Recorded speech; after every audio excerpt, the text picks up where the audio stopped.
Hello' everyone, মই আৰু মোৰ লগৰকেইটাৰ লগত আমি ধুনীয়া ঠাই অলপ বিচাৰি গৈ আছোঁ। মানে আমি খানা এটা খাম আৰু সেই খানাটো যি টি জেগাত খালে নহ'ব ন। খানাটো খাবৰ কাৰণে আমাক যেনেকুৱা ধৰণৰ এটা প্লেচ প্ৰয়োজন আছিল তেনেকুৱা ধৰণৰ এটা প্লেচ পাই গ'লোঁ। আৰু এইফালে গণেশে খৰি কৰি আছে আৰু এইফালে পাৰ্থই পানী আৰু মই জুই ধৰিবলৈ আৰম্ভ কৰি দিলোঁ। এয়া কি চিকেন দিছ ইজ ভিউ। তাৰপিছত এইফালে চোৱা, এয়া মানে পাৰ্থ মূলা দা কি কৰি আছে?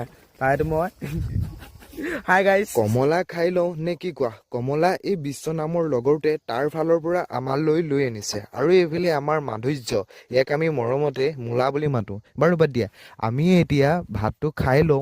ৰ'বা আৰু এটা কথা কৈ দিওঁ, মানে যিমানেই সন্ধিয়া হ'বলৈ গৈ আছে সিমানেই ইয়াৰ ভিউটো দেখিবলৈ ধুনীয়া হৈ গৈ আছে। ভাতটো খাই হোৱাৰ পিছত এতিয়া মজাকৈ জুই অলপ ফুৰাই আমি কেইটাই গৈ থাকোঁ আৰু নে কি কোৱা গাইজ? আমি এতিয়া ঘৰত গৈ থাকোঁ, আকৌ লগ পাম নেক্সট এটা মিনি ব্লগ।